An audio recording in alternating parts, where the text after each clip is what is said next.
Hi, my name is Road to Recovery, and we are coming back with our conversation series. And today we're going to be talking with Coit. And I had had the opportunity of meeting this gentleman several months ago, and we had the greatest conversation. I mean, we were talking for hours, I think. And it was a fantastic for me because Coit discovered me through Twitter, and again, it was one of those organic conversations where we were just talking about recovery, 12 step, but your story in particular was fascinating. I have worked with several people that have been exposed to BDSM, had struggled with domination before, but I had never talked to anybody who had been in the findom space. And this is a fascinating topic for me, and I'm sure the audience will probably find it fascinating as well. So, Coit, hi, how are you doing today? I'm doing well, actually. Like we discussed before, this is quite. This only just became a plan today, actually. Renewed would have been before, then some things happened, but we're back here, and glad to be doing this. I'm doing fine. Well, Thank I, you. I'm great that you're talking to me because you're calling from halfway around the world today. So I'm just happy that you're able to make it on, and we're gonna have I think a great talk today. Without further ado, I'm just gonna pass the floor to you. Tell us about a bit about yourself and why you're here today. Thank you. Yeah. I was. So actually, you can pronounce it Kurt if you like. That's easier for most people. um, yeah, so I think the thing I'm in, the thing I'm addicted to is financial domination. And um, I would say it's probably most useful if I just tell about how it all happened for me. There's plenty of things, opinions I have about current stuff that's happening in financial domination, but to the audience, it's probably most useful if they hear something that they can relate to. Um, I always say I'm an addict first, and whatever substance or behavioral addiction is second. I could be addicted to anything. There have been, there's one time where I ended up maintaining my bicycle all weekend.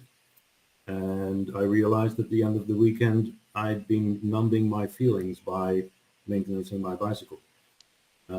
So I really could be addicted to just about anything. So I always say I'm an addict first. And from that perspective, I guess I would say it started early teens with some um, masturbation behavior involving secrecy, um, elements of shame, uncomfortable situations around it. That was probably, yeah, the first sexual aspect, and where there was nothing about financial domination at that point, but it involved arousal, uh, sexual arousal. It was later in my teens that masturbation increased in frequency, and I discovered. Well, I'm of the generation that still owned a few VHS tapes at that time, so I had some of those, and then to DVDs in my college days. That all again increased, contributed with isolation, definitely.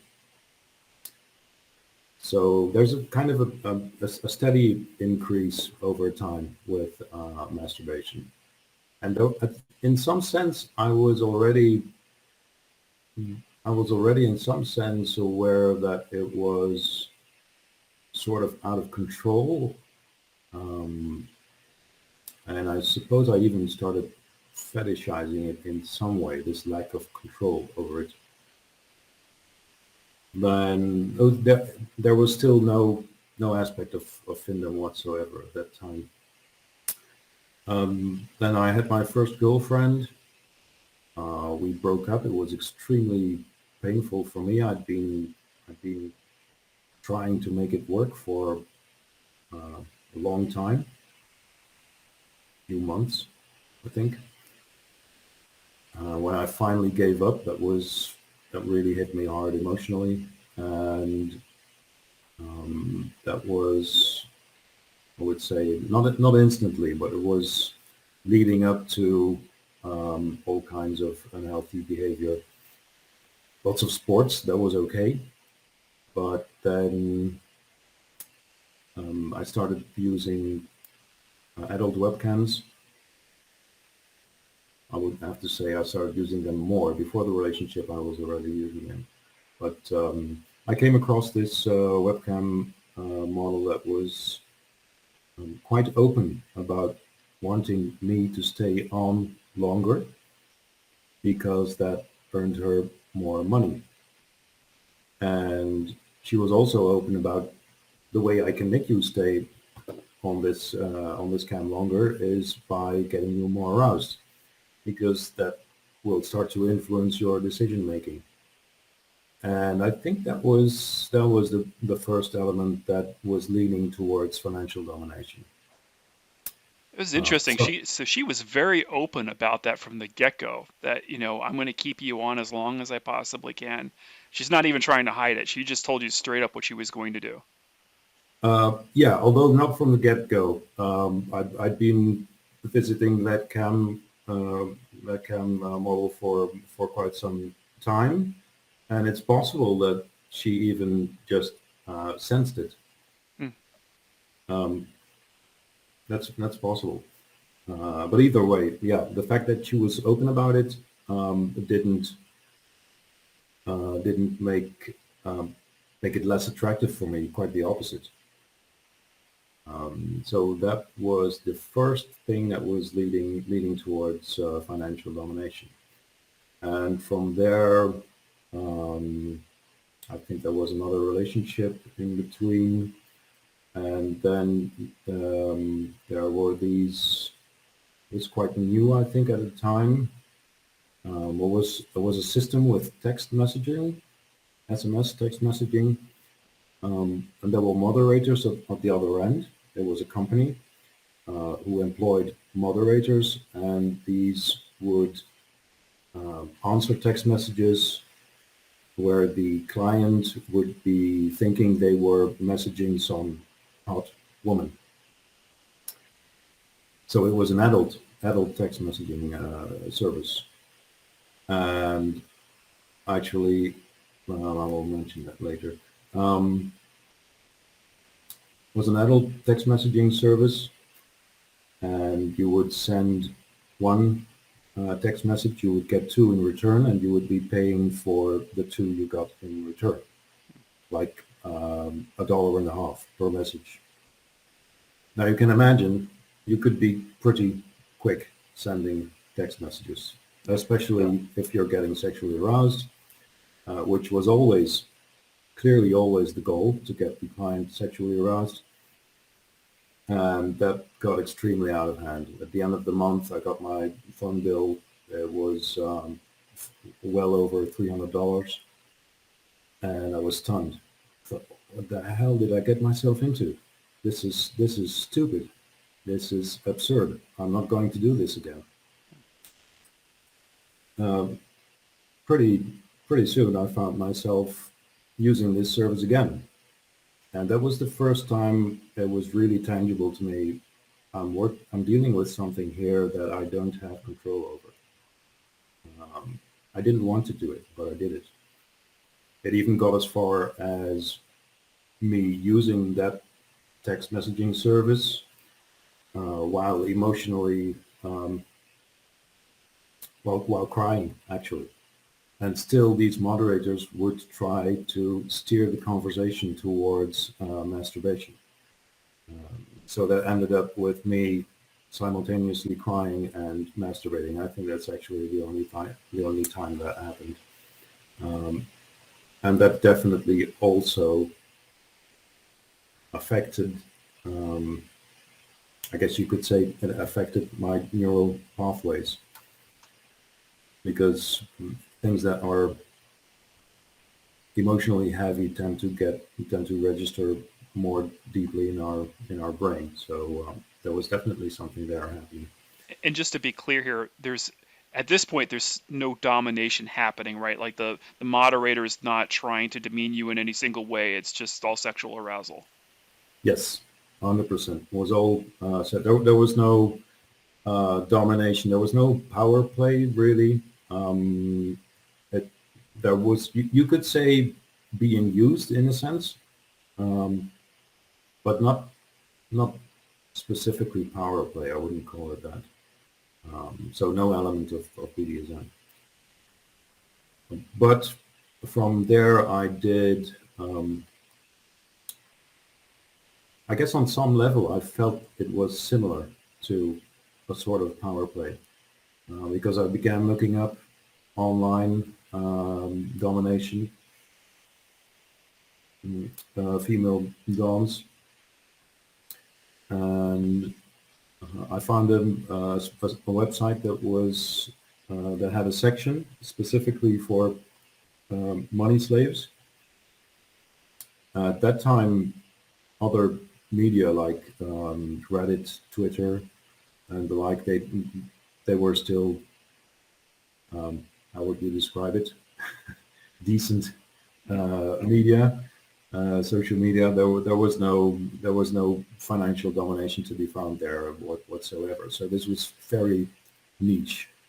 Um, and at that site, I got into contact with a number of DOMs, two in particular that I would be keeping contact with for a long time. Ended up being staying in contact with them for about 10 years. Wow. Yeah, and that was where it became specifically financial domination, which still had very much the aspect of me getting aroused first and yeah, uh, being feeling my decision making being influenced by being aroused. And so this is curious because this is 10 years, 10 years prior. And there was already, I guess, from a perspective of a dominatrix, there was already a person who had figured out how to do this online, knew that they didn't actually have to interact with you physically, like they could just do this through technology, and knew the levers to pull to get you to. And I'm assuming you weren't the only person, right? So they'd figured the system out. Yeah, yeah. Some people would be in contact with these DOMs directly via phone numbers, text messaging. I think things like WhatsApp. Yeah, they definitely existed. There was somewhere in between.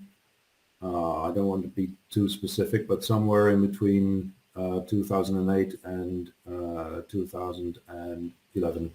Wow. So there was WhatsApp that was definitely being used.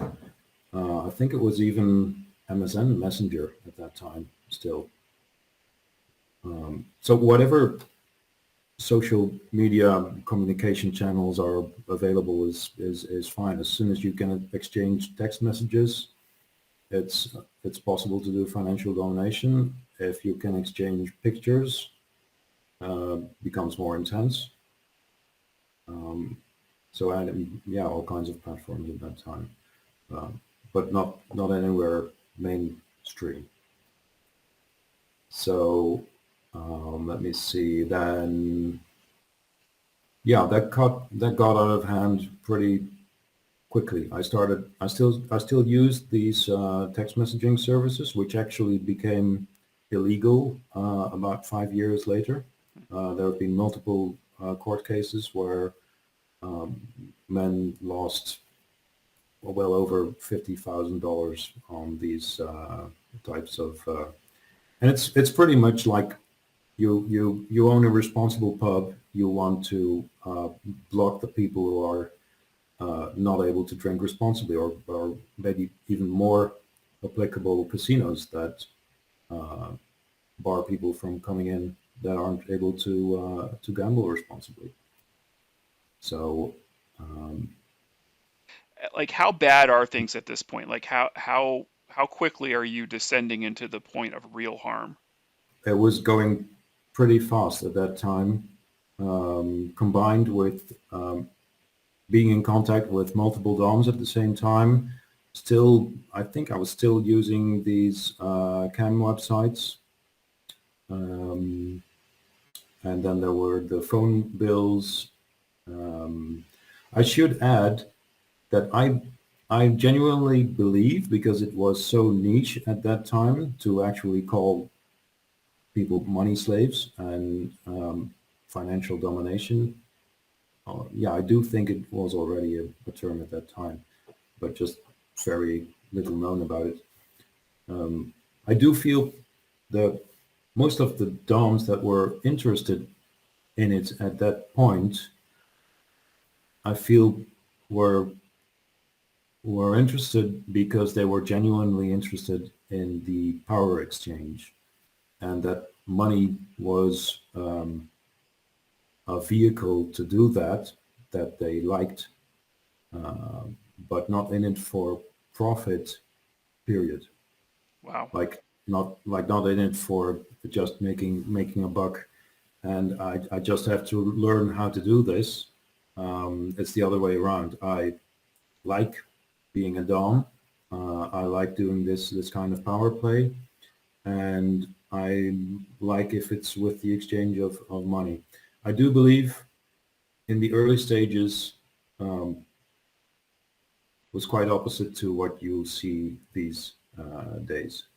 You have to look pretty hard these days to find a financial domination dom, a financial dom that is in it because of the kink and not purely because of the money.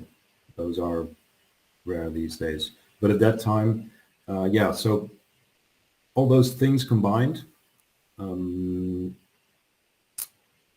I went bankrupt. How quickly did that happen from the time you started engaging the service to the bankruptcy? I would say about 2.5 years. I'd say not much more. Yeah, and I was doing okay financially before. I didn't have a truckload of money in the bank, but I was doing okay. So that was pretty. And bankrupt meant I was behind on credit card payments. I was behind on phone bills, to the point where the bank sent me, I don't know what it's called in English, a notice that they were going to impound stuff from my home. Oh, yeah. And that was like bankruptcy is these days. Being broke is definitely part of the financial domination scene these days, and being talked about a lot. But I think 999 times out of 1,000, when people say they're broke, they just mean, well, I'm going to really struggle. I'm going to have to look in my cupboards to see what I have for the next 5 days, which I don't mean to. I don't mean to make it sound like it's nothing. I've been there, and it's horrible. But this was a case where there was really no way out for me. So I called in help from my parents, which meant I had to open up fully. So I was kind of forced into opening up. Looking back, it was a blessing. And I got into therapy, but that was my first therapy, and I really only got into therapy because I wanted to fix this. I wanted to fix the problem. but I had no clue how deeply the problem was actually me. So I felt I need to fix these things happening. I'm going to need some help with that. And then unfortunately, of course, um, I went to a therapist who I had to, of course, had to explain what financial domination was. And That's not a good start to the therapy. I'm sorry, I don't mean yeah, to but laugh, but yeah, this was still before 2011. mm, Um, so he tried to understand, but I knew we weren't going to get anywhere when he said. So I told him how a typical relapse would go, and I'd get sexually aroused, I'd masturbate, and at some point I'd start spending money, and then from there it would escalate. Um, so his take from that was, okay, so but did you ever spend after you climaxed? I said no. If I climax, it all change. My whole state of mind changes.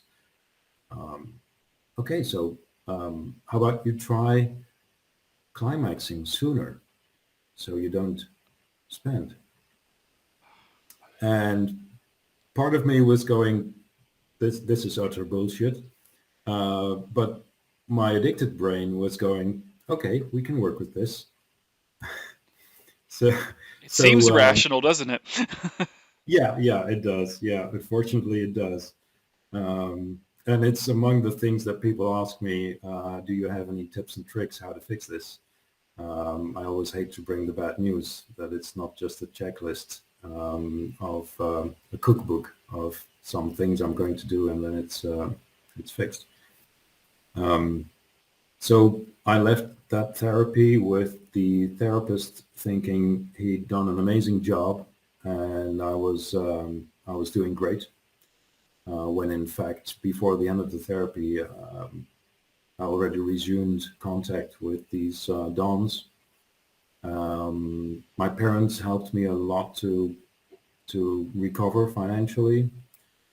Um, my dad actually took control of my finances for a while, where I had no access, which I didn't know at the time would be a what do you call it? A sign of what's to come. Oh, Um, yeah, which I now say it's part of accepting powerlessness, really, um, for as long as you need it. before you even had the words for it, because you hadn't gotten into any program yet. So you were starting to discover the Yeah, power of powerlessness. yeah. Before I knew that it was a topic. Yeah, Yeah. before I even knew that it was step one. Yeah. Mm. Um, well, as they tend to say, you don't take step one. Step one takes you. Um, I've never heard that. It's really good. yeah, and it took me a bunch of times. Yeah, definitely. um, so that was my first therapy. It was So did your parents think this was a legitimate relationship? not a relationship, but I think they viewed it as a sort of a friendship. Okay, so this woman was actually a lesbian, so there was no um, any kind of romantic relationship wasn't in the cards whatsoever. But there was something different than you would have in any friendship, um, and it was because this contact went on for so many years.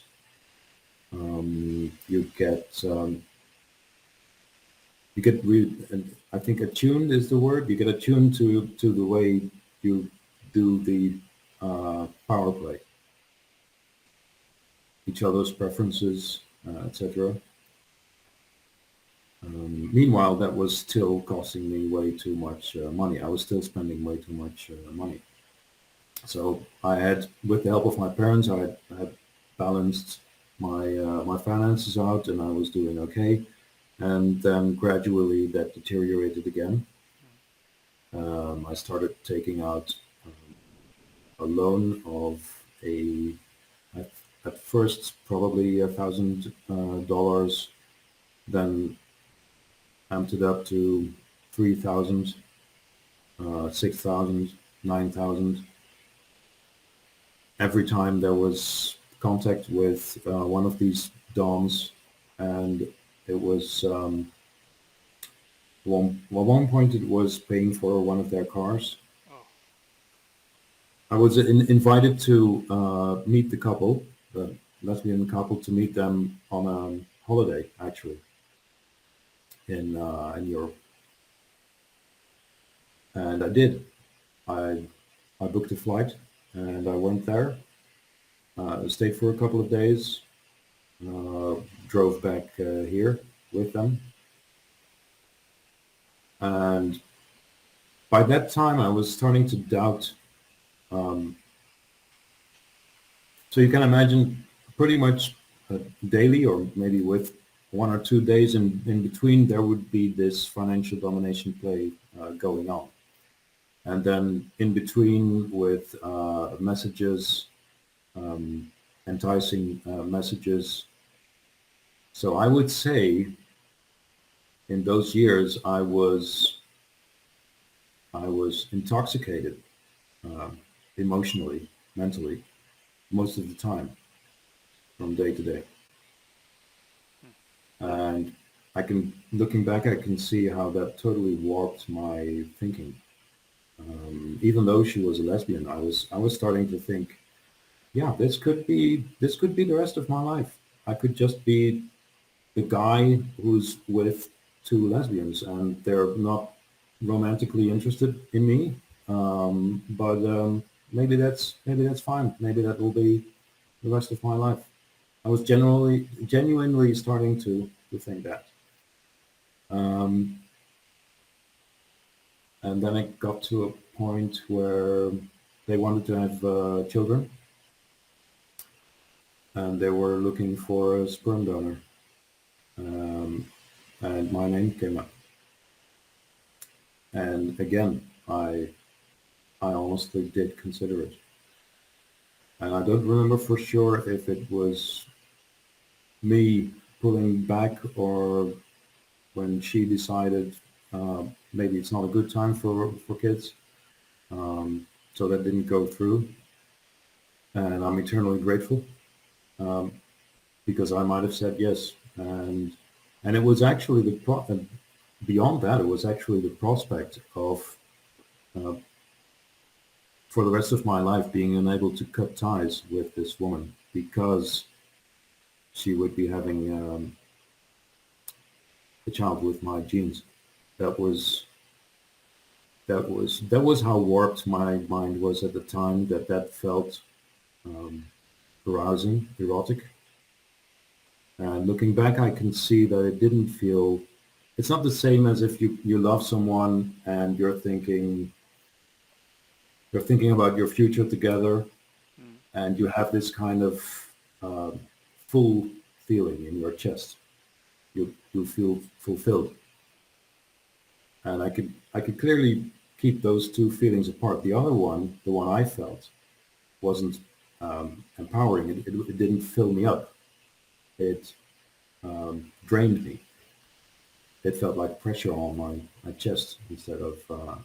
So looking back, I can see the difference. It was that wasn't any healthy oh, intention. this totally sounds like a bizarre one of the five phases of codependency.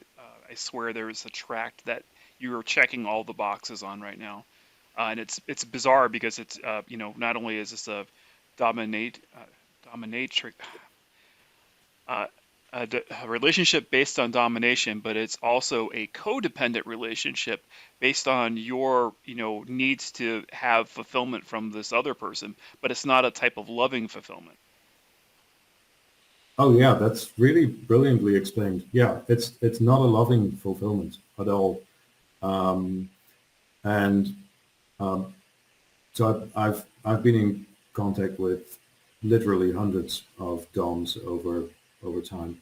Um, and there have been a few. These two I mentioned before, of which this is one of them was about 10 years of contact, and there were others with periods in between that there was no contact, but also spanning multiple years.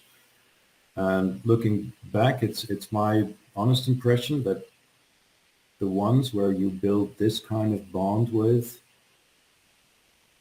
if you're not doing mentally well yourself, you will attract DOMs that aren't doing well as well. Mm. That's my general impression. It was the case with this person, many others, and yeah. So that was a bit about how extremely warped my thinking got through this almost day to day being enticed with messages and on a practically continuous state of arousal. Um, I, that was, yeah. I feel like as you're telling me this, that we're seeing the trains about to hit the wall. And so I'm detecting now that you're starting to tell me like sooner or later we're going to feel the real pain. But before we get there, I mean, are you starting to see hints that things are falling apart for you? Uh, Let me think. It's funny how when you're active, uh, when you're actively when you're actively engaging in an addiction, how you become blind to so many things. Mm, As I mentioned before, this loan that was increasing over time, I think it ended up at something around $17,000. you went from a few hundred to 1,000 to $17,000. Yeah, that was yeah, and gradually, I didn't realize. I really didn't take a moment to reflect what was happening. Um, and I hear people in recovery, um, especially in well, my experience is mostly with SLAA, which I found to be the best fit for people with findom addiction if they're unable to access FAA, which I hope we'll get to later on. But SLAA has some pretty good overlap, and I've heard many people there saying that while engaging in active addiction, they were so often worried about the future, and I always found that odd because maybe it was maybe it was because I was being enticed on a daily basis, and so I was probably very rarely emotionally sober. Mm, But I never thought about the future. I only started thinking about the future once I became committed to recovery, which wasn't in my first therapy, and it wasn't in my second therapy. Um, I guess we get to that point in this story now, where I noticed. Well, that's not really true. I didn't even notice it myself. Um, I was asked by my parents if I wouldn't consider to take another therapy, and that must have been around 2014, and it took me so 2 years. at this point, they're realizing something's wrong. If they're asking you, Yeah, they're I seeing wasn't. something. Yeah, I wasn't able to hide that. Um, Definitely. Um, so they were urging me, and I took 2 years because they did give me some sense of respect, or they might have felt that it wouldn't work if they would force me, which would have been right. Um, So they kept it at urging me. And in 2016, maybe the end of 2015, I started therapy again, first a one-on-one basis, then group therapy, 2 days a week, where I started noticing what addiction is like with other people. There were sex addicts in the group as well. And I noticed the similarities there, also differences. And there was systems therapy as well. So family and friends were included in sessions, and then I realized this isn't just me. I'm damaging other people as well. If anything, it's the worries about me by my family. Um, so that made that planted seeds. I would say it planted seeds. It didn't yet lead to, because in group therapy I was still acting out, even actually in the during the breaks in between sessions. Wow. I was acting out. Yeah, because this was through my, at that time it was a smartphone, so it became so easy to be in constant contact. Well, even during this therapy, though, the concept of abstinence is being discussed or no? Yeah, I was with the group therapy. I don't remember exactly how long that was for, but I remember at the start of group therapy, abstinence was going well. Okay, so that they at least talked about it and you were on board with it. Yeah, yeah, yeah. And then came this this monkey on my back that said, "Okay, so now you're in group therapy. You're doing well. Um, why not have a break? Why not? Yeah, why not have a good little chat with one of these ladies?" Um, so that sounded appealing, and why the heck not? Sure, why not? Yeah. So yeah. So this element of um, I'm thinking I'm doing okay, Hmm. and this won't do too much of damage. So group therapy came to an end, and then um, there were many takeaways for me from that. There was there was an incident where I was blackmailed by uh, one of these long-term DOMs because I had a romance with a woman who wasn't a dom. I was not paying the dom in question some amount that I had either promised or she had changed the amount without any consent. Um, and we got into an argument, which we often would. And since she knew I was in a romance with a woman, and she knew who this woman was, a blackmail came into play without it being a fantasy that we had ever discussed. Did the revelation of the other woman come through conversations that you'd had with the dom? Yeah, definitely. Yeah. Yeah. Wow. So I did share this information. I did share it willingly, but blackmail was never talked about.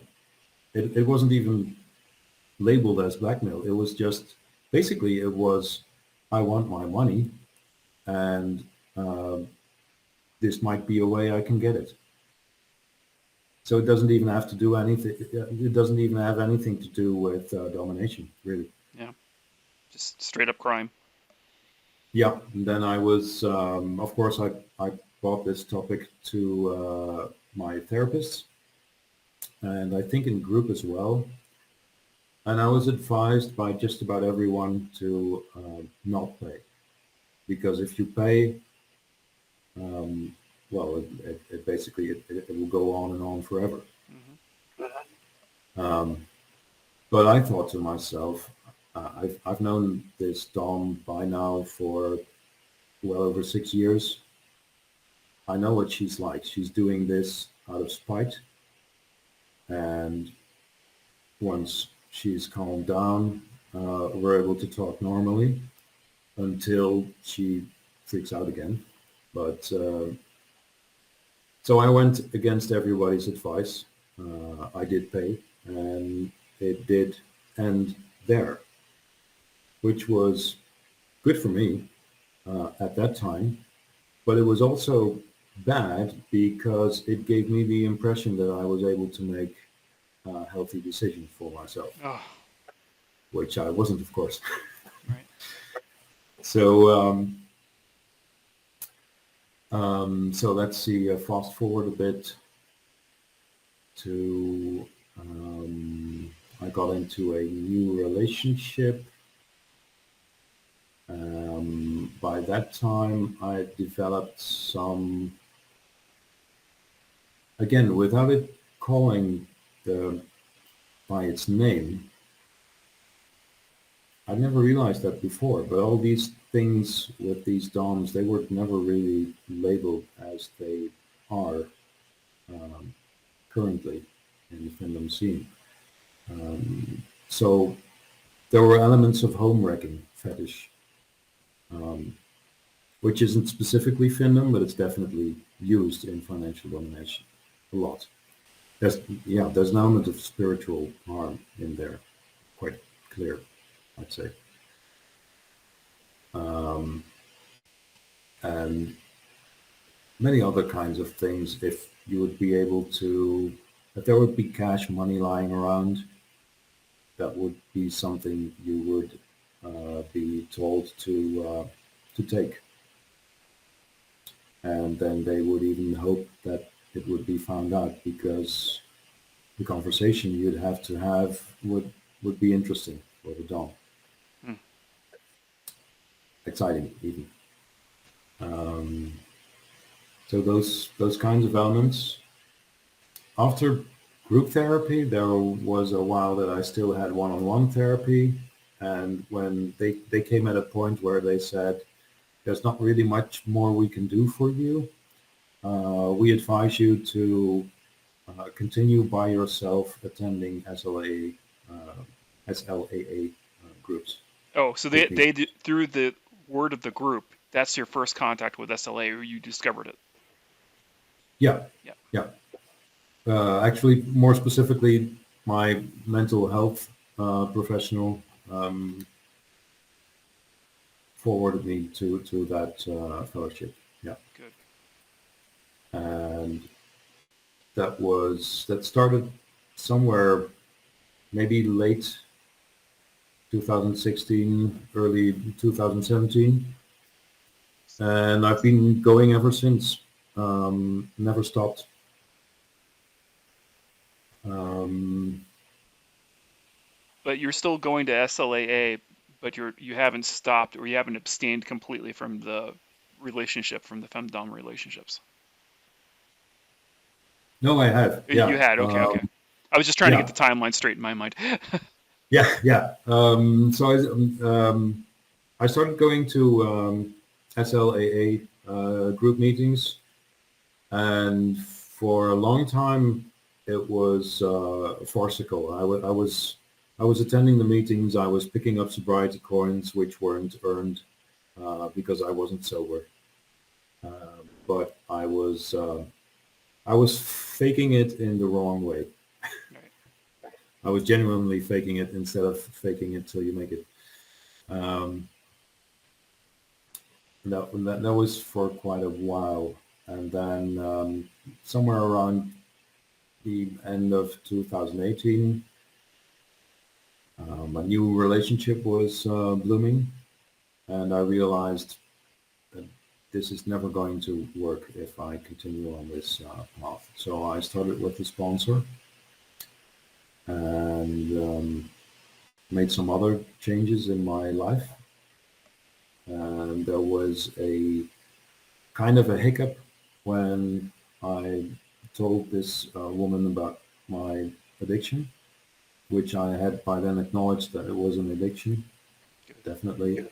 Um, but there are still degrees to which I can acknowledge that I have an addiction, but I can still say, well, I just need to do my homework. I just need to work on my recovery for 3 hours a week. So what I'm getting at is there are different levels of acknowledging that you're addicted. Um, and for me at that point, it was still very much in the category of I thought I was definitely doing good work with my sponsor, and I was spending work on my recovery. But I didn't yet realize that, as they say, you only need to change one thing. That's your whole life. That didn't dawn on me yet. I was still looking at it as a chore I had to do, some maintenance. Mm. And then there was the, how do you say in English, rose-tinted glasses? Yes. Yeah, for a few months in that new relationship. Um, so this person was aware that I had this addiction, and I was also open about the kind of addiction it specifically was, that it was findom, and that when it goes wrong, it has me spending ridiculous amounts of money. It went well for 3, 4 months. Then I relapsed. I opened up about it. It was received with a lot of compassion,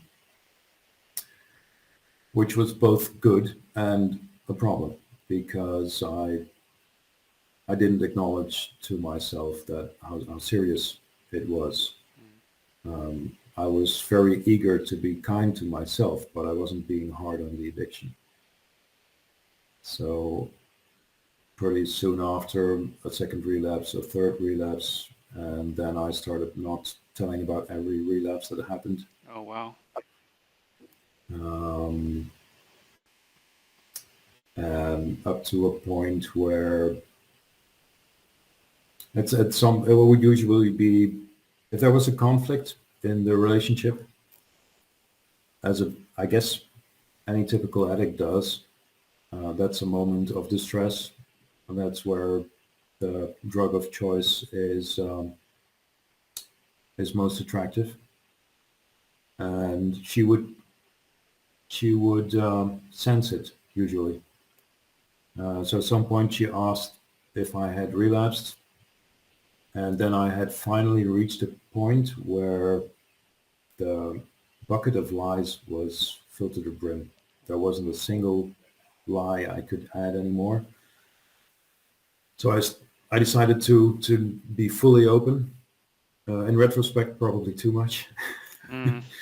much detail, but it was necessary. And um, we decided that it couldn't continue if she would have approved or shown understanding for what happened, and if she would have been willing to continue, that would just have been bad.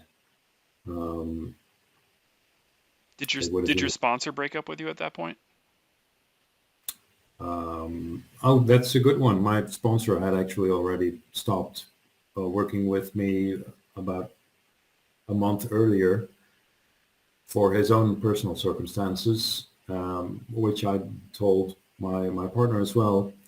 But I said it's okay. I'm going to look for a new sponsor, but I never really put much effort into that.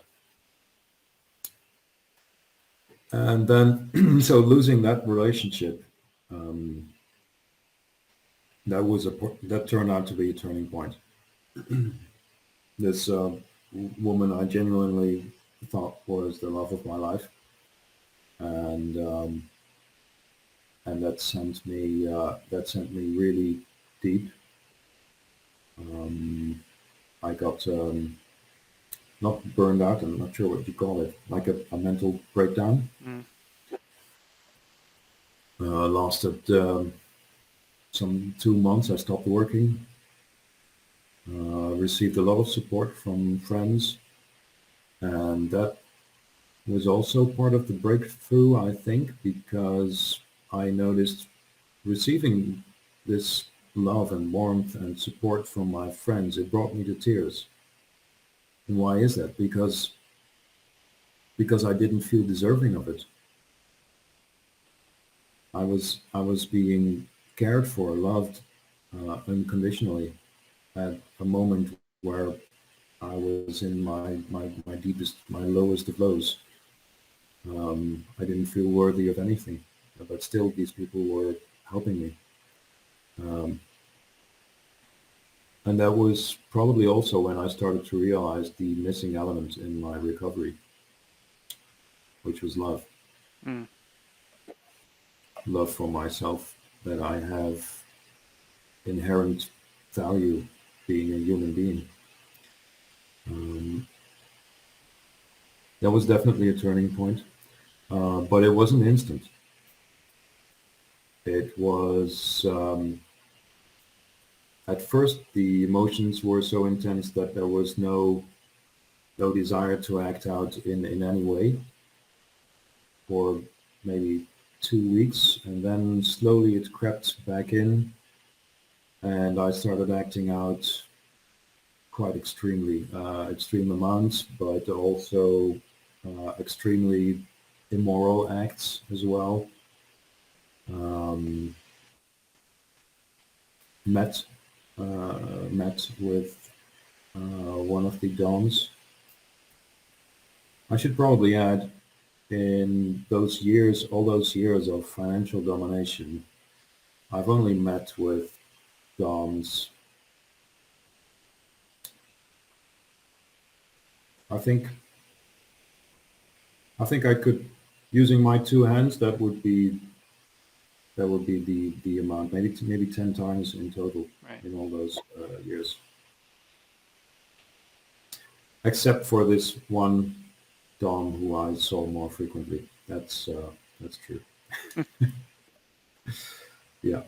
Um, so, but 90% of it was online, um, and via messaging platforms. There was, as I mentioned before, aspects of home wrecking without it being labeled as home wrecking, Right. but just about anything that, um, ultimately it's about the rush. So anything that enhances the rush is attractive, and this could be equally a rush for the dom. Um, I can imagine if you get someone to do something that their uh, morals deeply object, and you get a rush from having power over someone, then what would be better than to have someone completely disregarding their values? That that to me that kind of makes sense. It kind of makes sense that all kinds of immoral stuff tends to enter into that, especially if you're working without limits. Yeah. So um, yeah, so the home wrecking aspects, which basically meant that some things that were fantasy before were then able to be actually um, played out. Um, I don't want to go into details about that, but definitely spiritually damaging, I would say. Yeah. Um,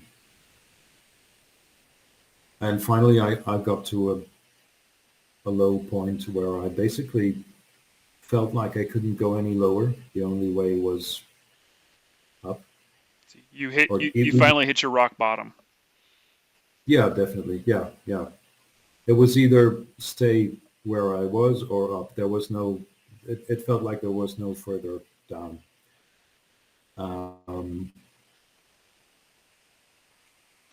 and so I started increasing the meetings I went to, SLAA. Started looking for a new sponsor, which meant I was attending SLAA meetings throughout the country to find one. And I finally did find one, a good sponsor. And I didn't. Oh, yeah, that's true. I also started a new therapy. So this was the third therapy. Um, Things were going okay. I was saving up some money, um, and I was looking to move to a different place.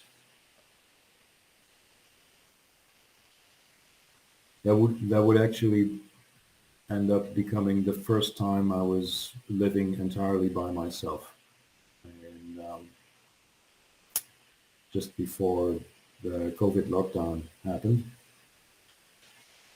and I was working with my sponsor. I was attending two SLA meetings a week at that time. Then COVID came around, so they became online meetings at first, both of them. But it also meant I was living by myself, um, and as they say, an addict is his own worst company. That wasn't an ideal situation for me to have the first time living entirely alone, being during lockdown. And I noticed, I I thought this was actually my first house to myself, my own first own home. Um, and when I moved in, I had this deep conviction that this should be a clean home. I don't want to um, get memories here of all kinds of acting out stuff. I want this to be a spiritually healthy home. So, and that wasn't working because I was too alone.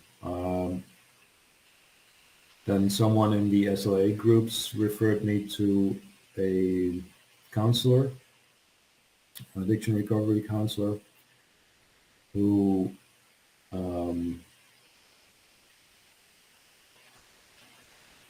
just need a moment here.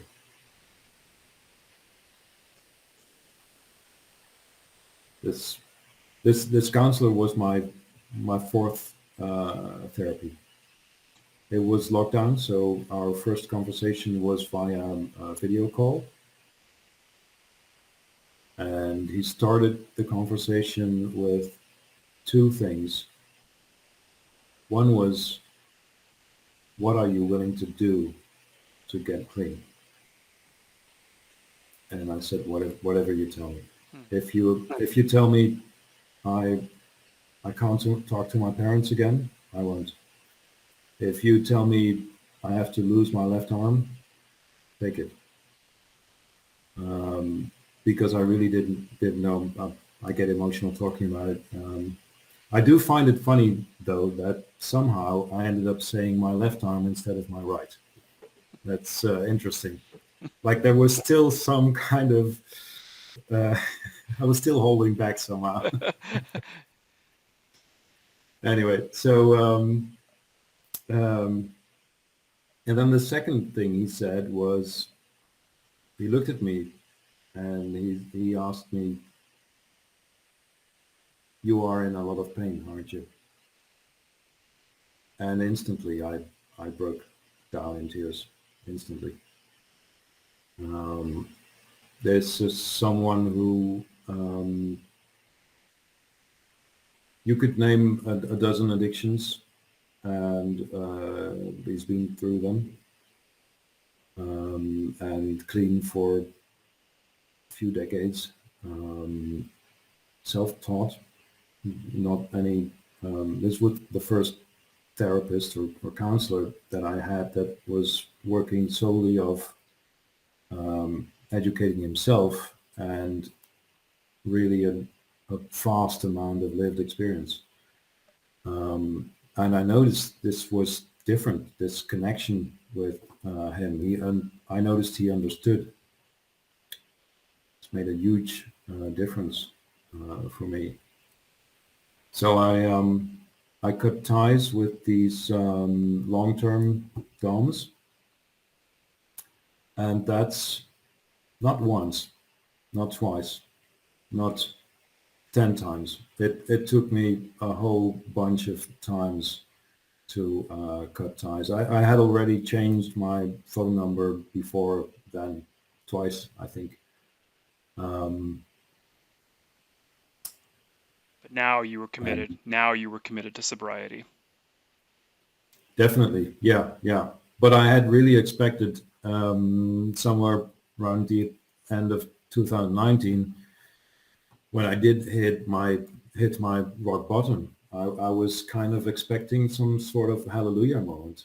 Um, so since I've had my rock bottom, then logically I should be clean till the end of days. I should be fine, but that's not how it works. It only works if you work it. So It only works if um, you're worth it. Yeah, where have we heard that before? yeah, yeah. Actually, the way I always heard it was it it works if you work it. So Work it, work you're it, you're worth worth it. it. Yeah, actually, yeah. I was just discovering at that time that I'm worth it. Um, I was very reluctant to accept that idea. Um, yeah, so that was things were starting to change, um, and then during that therapy, I was I started to sponsor other people, and I realized I understand people better with if you dig deep enough. Addictions are very similar. Oh, yes. But I noticed I'm able to help some people better than others. And then at some point, it dawned on me, um, what about people with findom addiction? This is so niche. This is so taboo beyond sex addiction. Like there's stigma in substance abuse. There's stigma in alcohol. Maybe you could say there's stigma in cocaine addiction. Then there's alcohol, um, which is I would say a step down in stigma wise.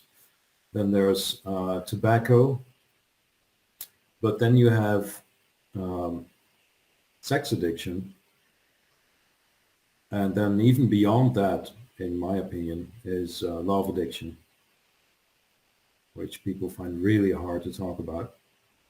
But then if you have an addiction to any kind of specific fetish, um, that taboo I feel is beyond sex addiction because it goes deeper. It's yeah. So with Findom, I had one point where my sponsor then said, "You are a love addict," and that didn't feel like it. Um, that didn't entirely make sense to me. I was open to the suggestion, but so then what he decided to do was to raise it as a topic in a meeting, and this was in SLAA, and everyone was sharing their experiences with love addiction, and I I waited until everyone had shared, but by then I was in tears because people were sharing things that I could totally not relate to. Yeah. So with every share, I started to feel more and more alone. And I'm not sure, I never asked him, but I suppose my sponsor's idea was exactly the opposite. Since he said that I was a love addict, I suppose he expected that many of these shares would resonate with me. Mm. And it was totally the opposite. I was in tears, and I just said, I just feel incredibly alone right now. Um, and that helped in a sense. It planted a seed that I thought, this is maybe too specific. It does have overlap with love addiction, definitely. Like you said before, some aspects of codependency, especially if you have a longer term interactions with a specific dom, you build some sort of relationship. Yep. And I tend to think that people who are addicted to findom, who practice findom for a longer time with a specific dom, tend to struggle more with addiction than people who are uh, incidentally or from a distance or not even talking, just sending money. Um, so even though there are definitely aspects of love addiction, it's also a bit different. It's Uh, way different, right? There's so much involved with this. When you talked about first with the humiliation aspect of it, you're talking about the dynamics of like interact with a dom and what that actually entails and becoming aroused by it, right? That is just there's just so many layers of it that the even inside of SLAs, you're going to have a difficult time finding somebody who's going to be able to relate to it unless you get and of inside of SLA, we know inside of the rooms because I'm also an SLAA, but the percentage of people who are into BDSM is very small. I think I met one my entire time I was in there, and we had a really good conversation. But even between two people, the the experiences can be so completely different and form at different areas of their development. So it's yeah, difficult. It's a difficult addiction to have to share and talk about and find commonality with somebody with. yeah. I've also experienced in one group meeting where so anytime in SLA when I bring up financial domination, I tend to just say that it's a form of power play where money exchanges hands, where my part in it has always been to be the submissive, um, and the money going towards the dominant, my money going towards the dominant person. Um, that's how I usually would describe it. And it's interesting. It's been only a handful of cases, but it's happened that when I share that, especially the submissive dominant um, aspect, that other people start opening up about submissive or dominant tendencies. Mm. Uh, so I believe there's sometimes more there in SLA, but that just goes to show how scary it is for people to talk about it. It's interesting. You had to tug on that string in order to get the shares to come out. Mm. Definitely, yeah, definitely. Um, and then so with my sponsoring, I discovered with some people it works better than with others, and then I realized, why am I not sponsoring someone who's struggling with financial domination? Mm. That's that's been over a decade of my life. Um, so how can I, and what better way to give some meaning to the things I've experienced and gone through. Um, so that's I decided to.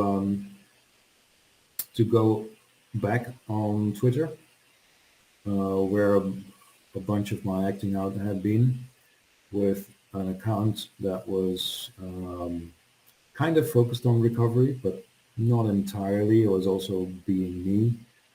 Um, and that didn't work out too well. Uh, I wasn't, well, for one thing, I wasn't ready for Twitter. Um, I think many findom addicts would agree that Twitter is like, well, as I like to say, recovering from findom addiction on Twitter is like talking about your sobriety while you're sitting at a bar and the person next to you is drinking beer and you're saying, I've quit beer. And the first thought that popped into my mind, because I experienced something similar myself, is that when you're working on a recovery circle inside of Twitter, you're basically on the menu for anybody who's trying to target you. So I'd imagine there's DOMs who were just easily being able to find a person like you. Oh, okay, this is a potential customer.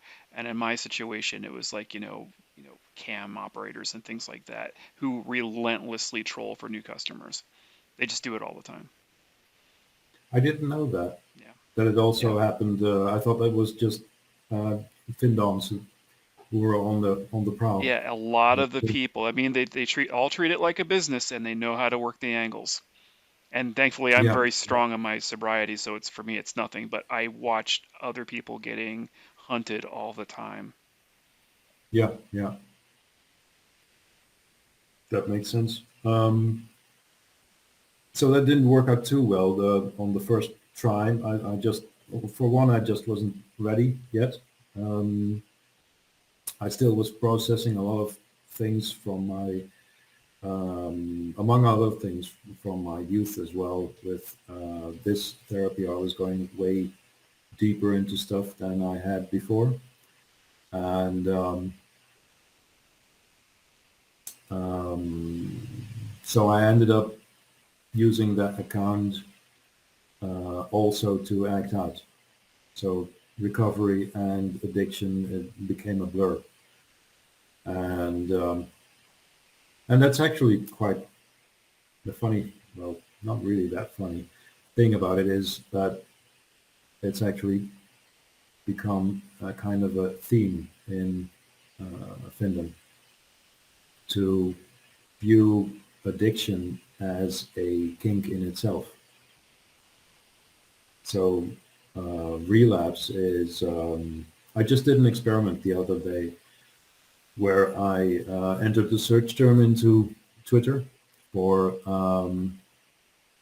alcoholism and relapse, and I scrolled through. I just took the not the top tweets, but the most recent ones, so that it would be quite an average set.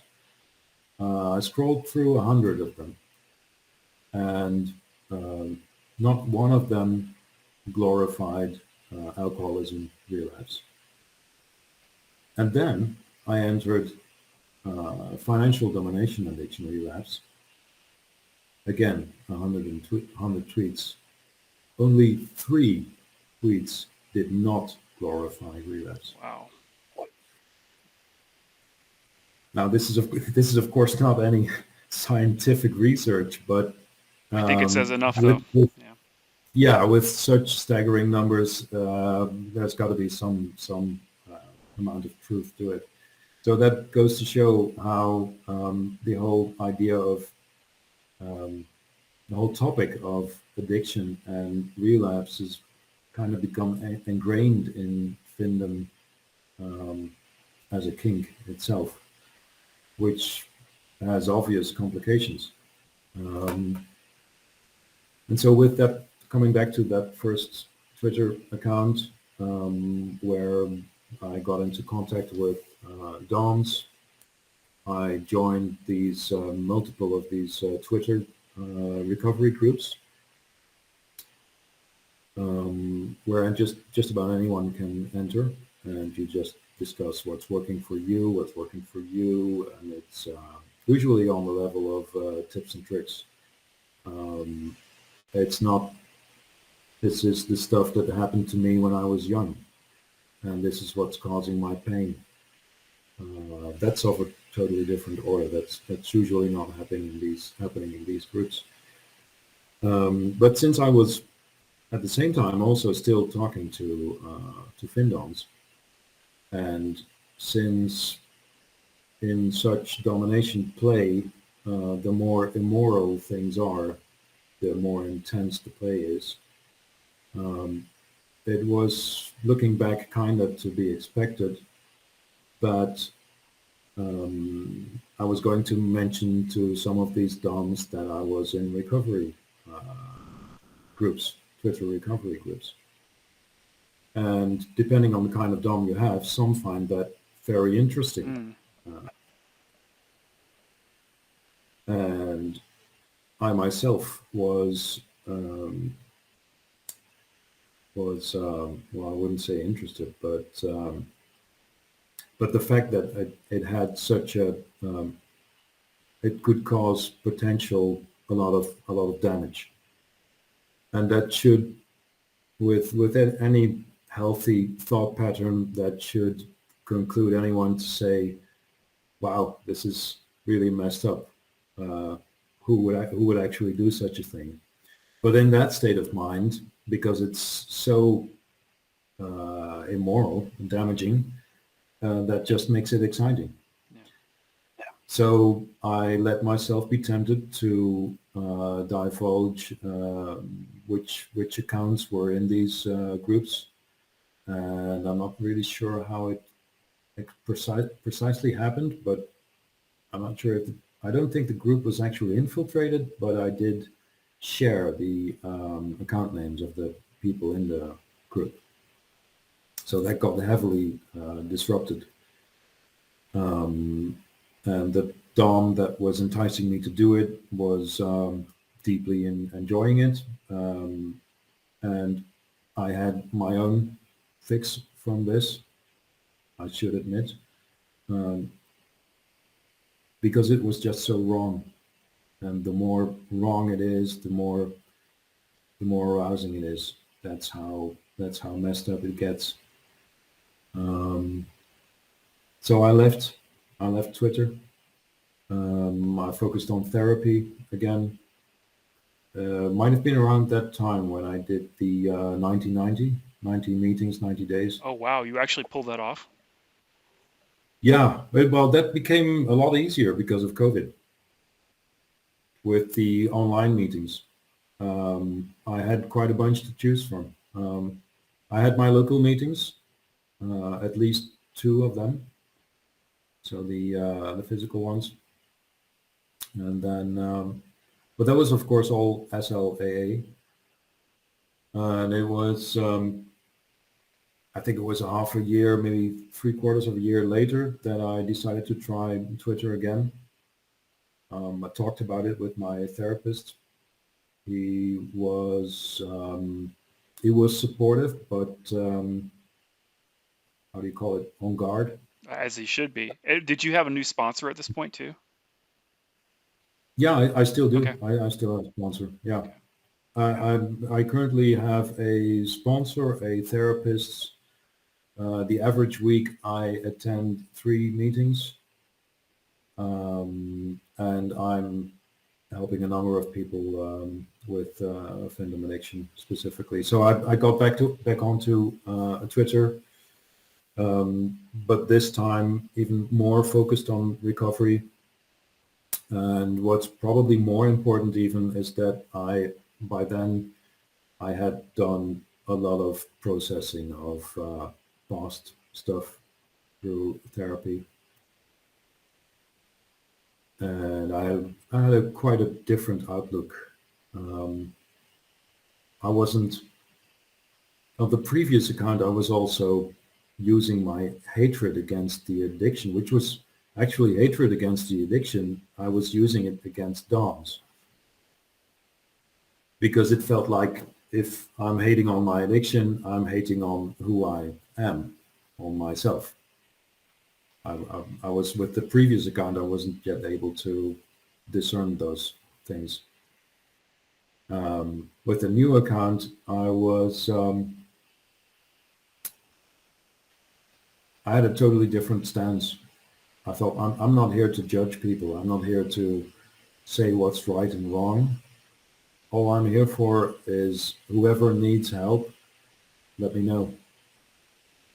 That's really all I'm here for. And that's made a huge difference. I had quite different from the previous account. With the new one, I had maybe 3 DOMs a year contacting me through DMs to try to get me to spend. My usual reaction would be, "Have you seen my bio?" And that was usually enough. So you were pushing Um, back this time around. You were pushing back. Have you seen my yeah, account? I had, yeah, that was yeah, a big change. And and then it was in somewhere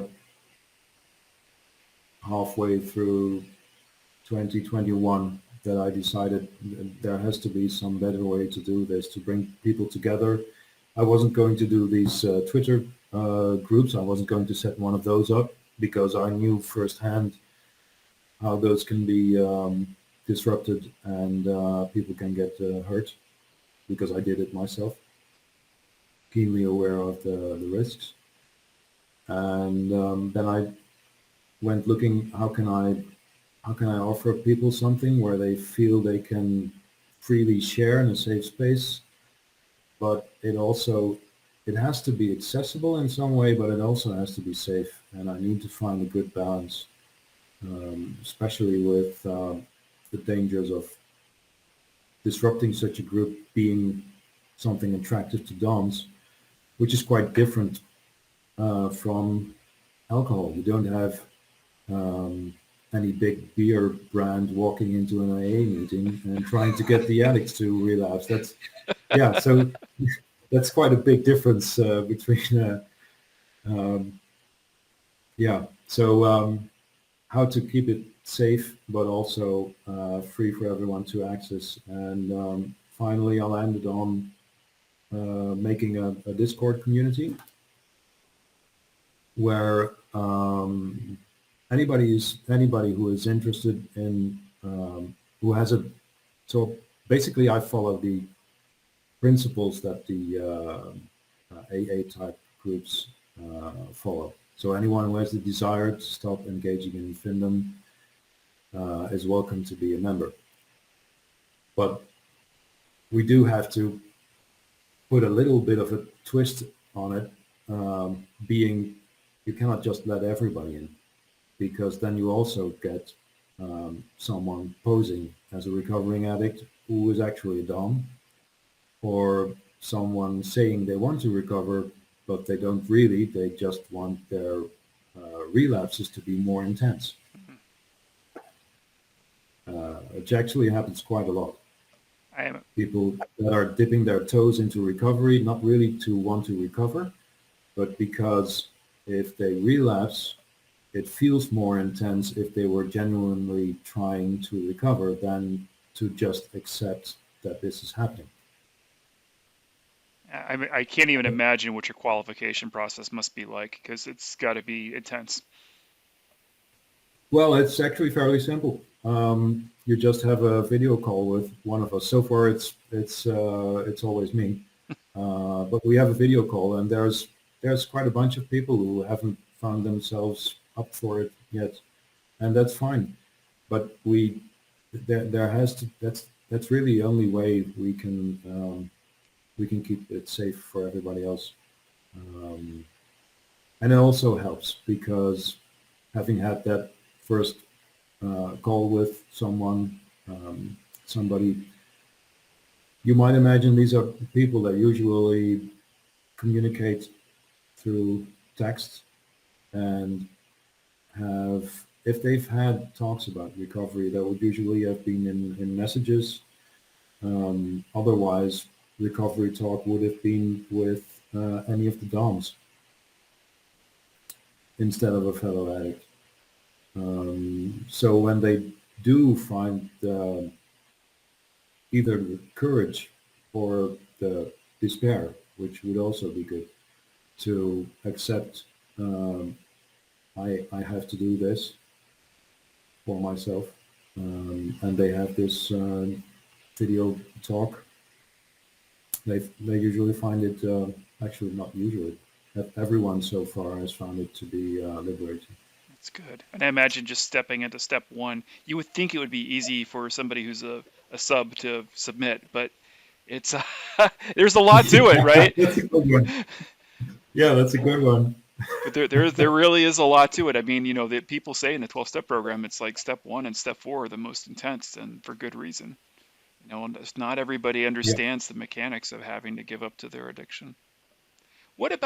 yeah, What about your I know that we talked about SLAA, and you and I have had discussions before that you formed a new group. And I wanted to hear more details about that because this is pretty amazing for somebody that was in your situation to go out and just say, I'm going to start a new group. That's how you and I started talking because I was doing the yeah. exact same thing. So just tell us about that because I'd like to hear that part of it. Thank you. Yeah, gladly. I'm well. I'm quite a perfectionist, so I wanted to do things right from the start. So I actually contacted AA. I think it was in. I actually don't remember specifically which city. Sacramento. I'm not Oh, sure. wow. Okay. Um, I actually tried to contact AA, and then after that, I tried to contact SLAA, and I asked for advice on not just setting up a new group, but setting up an entirely new fellowship. And I tried to describe as clearly and concisely as I could what financial domination was. Um, uh, so that was how I started. And as I already said, to choose a place to have this community because quite different from Bill and Bob, I'm not able to just go into hospitals. I'm not going to find the average findom addict there. Right. Um, so this is this kink is like 90% is online. So it makes sense to have anything about recovery to be online. And that's where the Discord came from. And I started thinking I was working my own steps, of course, and I was thinking much of this makes a lot of sense. I'm not going to try to set up some kind of clinic or course or hey, look what I follow these steps and you'll be okay. That's that I didn't see any. I didn't see that going anywhere. Um, so I was, yeah, to stick to the something similar to the 12-step programs that already exist. And then I started looking at what are similarities with SLAA, what are similarities with PA, SAA, AA, yeah. And then I took, I think, a few weeks to come up with a draft of um, the findom addiction characteristics. So you wrote it all yourself. No, the draft. And then I had it checked by the people that were already in the community. I think we were some 10 people at that point, some inactive. But I got a lot of great feedback. I also checked with a bunch of people on Twitter who weren't in the community but who were struggling, and got a lot of great feedback there as well. And I made a lot of adjustments. And then I got to a point where people said there's in every point of the 12 points is something I can relate to in some way. Mm. Um, and that's really helped a lot. So decided to call it Findom It's Anonymous, and we've been holding meetings, video meetings, first at Zoom and then it became Discord every Sunday at 8 p.m. GMT.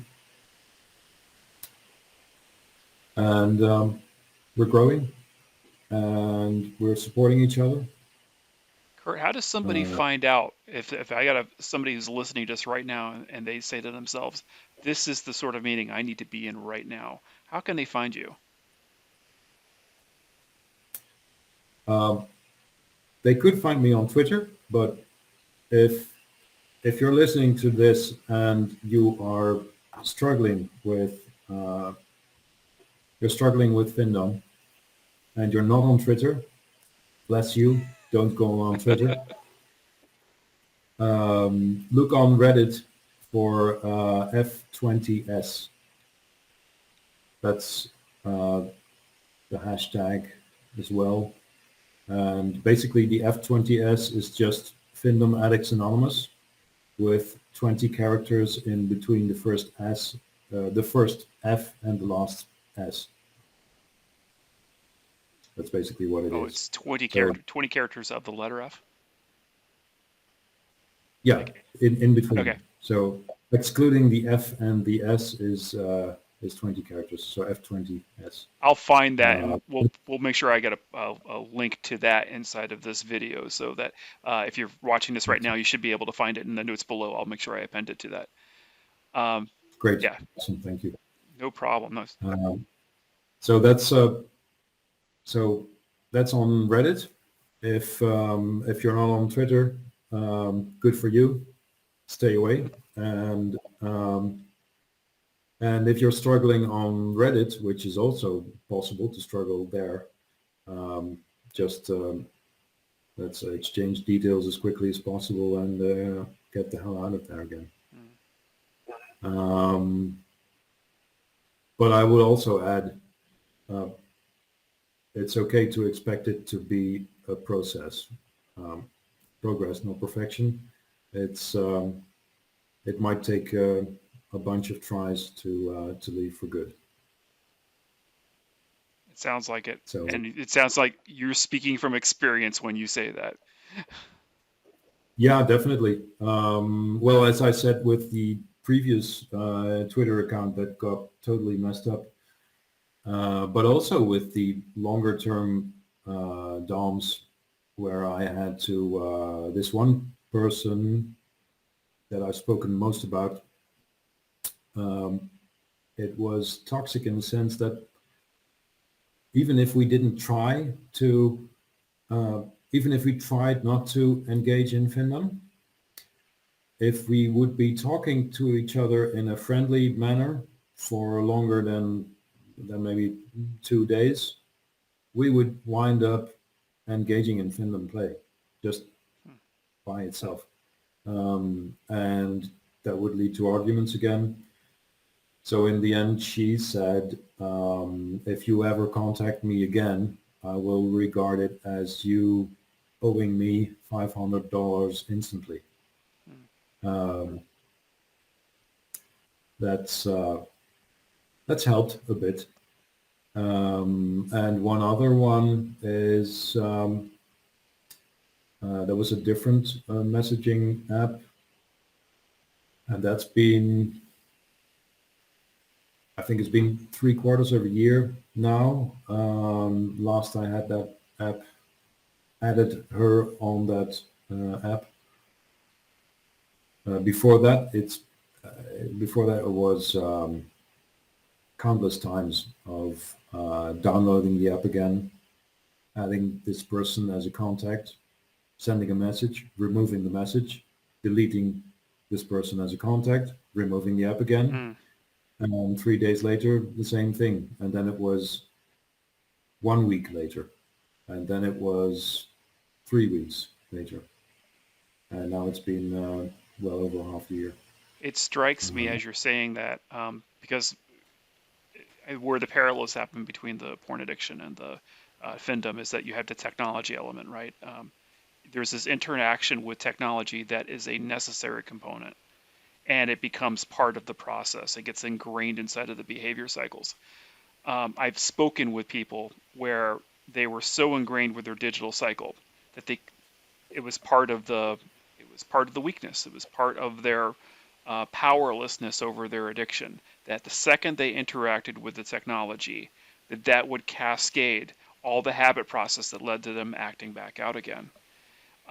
And I've started to really embrace that some people, for better or worse, have to consider a digital detox. And by digital detox, I mean you get rid of the smartphone. And if you're doing a phone at all, you're getting a flip phone and having the text feature turned off. And you go the straight 90 days without interfacing with technology at all, which is it seems Yeah, impossible for people. And I'm sure if as I'm saying it right now, there's somebody who's listening who's getting like heart palpitations and the shortness of breath just from the idea yeah, of what that would cause in them. And as I'm saying this, if you're hearing me and you're feeling that way, that's how you know you have a problem, because you're yeah, you're so vested inside of the technology aspect of it that's leading you to act out, that you have to be able to willing to go cold turkey, get completely cut all those things out. And it's been successful for some people. They need to let go of that aspect of the technology that is intrusive inside of their lives because it's part of the addiction as well. yeah, yeah, definitely. So many companies are trying to make things easier for us, and some of the things that get easier for us become a problem for addicts. Um, Definitely holds true for the ease with which to grab your phone, access the internet, and all that holds, and the apps. But also, in the case of financial domination, to have your banking app on your phone, Oh, yeah. and the ease with which you can spend money, Seconds. the ease, yeah, the ease with which you can get a loan. Um, you used to have to physically walk into a building to get a loan, and now you can get a loan through your phone as well. You make a picture of your identity document, um, upload a few other documents, and you're set. It's which is nice for people who use it for uh, good, proper purposes, but it becomes difficult. Um, I've I've had multiple conversations with my own bank about dealing with having too easy kind of access to my own money. There are many people who actually give their internet access to either their sponsor or another person they trust. And I've had the same for a long time where with every transaction I wanted to do, I had to get a 6-digit code from a friend, a close friend, which also means that's only possible because I disclosed to him the problems I had, the addiction I still have, because I'm never an ex-addict. Um, but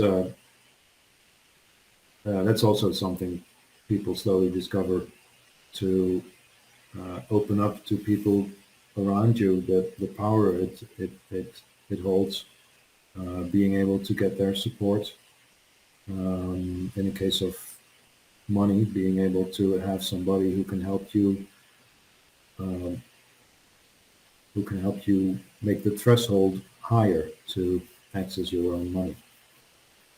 More than ever, what you've just did is you've solicited the power of having a network, a positive network in your life. Because if Definitely. you don't have that, I mean, just in and of the recovery circle, you need a network. You need a network for when you think you're going to act out. You need a network for being able to talk and walk the steps.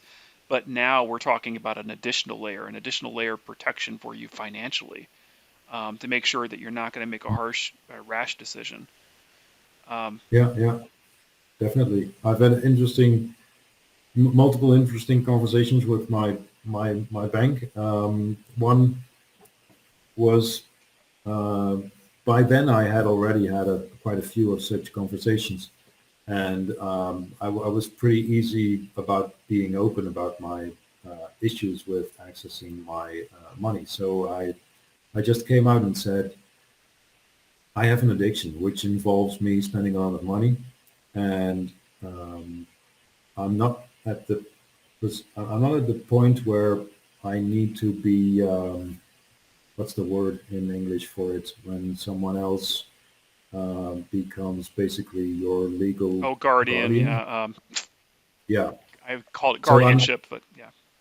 yeah. I said I'm not at that point. I'm able to make very healthy decisions in other areas of my life, but I'm an addict, and in this specific area, I am not able to make healthy decisions. So I want my access to be less easy, not more easy. And the guy was stunned. Nobody's ever asked me that before, and he did understand what I was saying. So that was nice. I wasn't even actually expecting that. Um, he did understand why I wanted this. So he was helping me think this through. How can we make it less easy for you to access your money um, while not going through the whole process of guardianship?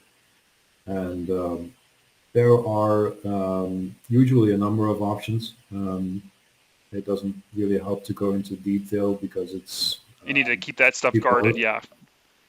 Yeah, and also because it's different places in the world have all kinds of different ways banks work. So that's not doesn't really matter. But definitely to just um, to feel okay with going to your bank and saying, I have an issue with this.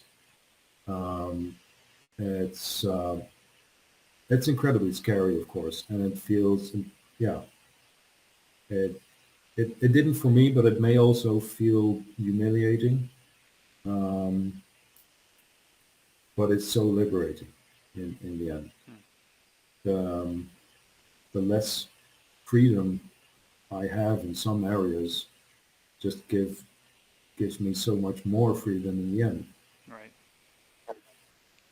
Uh, yeah. So I did talk about FAA. Yes, and I'll put the links. That's I'll good. put the links in the description below, so we make sure that everybody who may be interested in this can be able to reach out. And I'll Great. also put links to SLA because the advantage, and I just want to say this for the audience sake, the advantage to SLA is you may not be able to, reach or access an FAA program right now, but SLAA is pretty much in a lot of different Western countries, whether it's in Europe or the United States, and actually across the Americas in general. So you could find, I just helped somebody recently find one in Ireland. So they're all over the place, and you can easily get into a meeting, even if it's just getting online. So no matter what time of the day you're looking at, you can probably find a meeting at the time you're looking for it. So that's a Yeah. good thing about SLAA. So we'll put all those. I might Go ahead. I might add that if you're thinking, yeah, but Kurt just also told a story about how he's not a love addict and how that was difficult for him. While that's true, that did happen. Uh, I find that if I look at findom as building toxic relationships with people, then suddenly there are so many overlap that you can use, and ultimately, even though the financial harm is huge from findom addiction, ultimately it's just a vehicle to damage ourselves. It's just a vehicle to aid us in our self-destructive habits. But what we're really just seeking is connection. And if you if you can see that aspect, and if you look at your the way you engage in findom from that angle, then you can pretty much tell any findom story in an SLA meeting in a way that people can relate, Absolutely. which will help you. And if you feel uncomfortable that first time you get into a meeting, you don't have to share that first meeting. You could just sit and listen because Yeah. you're going to hear other stories, and just sometimes the power of sitting inside of a room and hearing other people talk about their problems, even if they may not be exactly like yours, you're going to see a lot of revealing happen because a lot of us who are in our addictions, we live in secrecy. And that's just the way it happens. We tend to do some self-isolation, although, in your situation, you had a connection between you and your dom, but, you know, we didn't even talk about that. Was it difficult having to do that first share? Like when you had to finally first tell somebody else about it? Well, of course, the very first time I had to tell anybody about it was when I was bankrupt, and I was forced to um, disclose what was happening. Um, I do vividly remember that, but it was different from the first time I shared in a recovery setting. Uh, I guess before that was the group therapy, where I was also, yeah, I also shared about Finland because I knew it was a mixed group. There were people with addiction to, what do you call it, pharmaceuticals, Yes. addiction to alcohol, addiction to sex, eating disorder, all these people we had in one group. So it was a really mixed bunch, which helped me feel okay to just talk about financial domination. Yeah. Um, but yeah, I want to add to what you previously said. It's fine to be quiet in the meeting and just listen, and it helps to return a couple of times, and you might notice you start to hear things that you didn't hear the first time around. You start to see similarities. Um, just slowly let it sink in. Yeah. Let your voice start to build because it takes a little while to get the thoughts together. When you start to hear the other shares, you get a sense of time, pain, really digging deep. You get to hear how other people dig deep, and it gives you the pause to be able to process what you're hearing and think about your own story so that when you're ready to do the share, it's all going to come out. And you know what? The first time it comes out, no matter who I talk to, the first time they do their share, it's an amazing spiritual experience. Yeah, it is. That's true. Yeah. Well, thank you, Kurt. I appreciate the fact that you joined me today. I'm going to provide all the links below. If anyone needs to be able to reach out, we'll give them the information for being able to do that. And thank you. Again, this has been a fantastic. I mean, I learned so much, and I'm hoping that the audience got a lot from this. Thank you for having me. Um, yeah, it's been great. Okay, well, this has been Road to Recovery. Thank you for joining us. I'll go ahead and provide the information below. If you need to reach out to me personally, my Twitter handle is provided above. Any comments, concerns, please like, share, and subscribe the video that you heard if you really enjoyed what you heard here today. And thank you. I appreciate your time. Thank you, Kurt.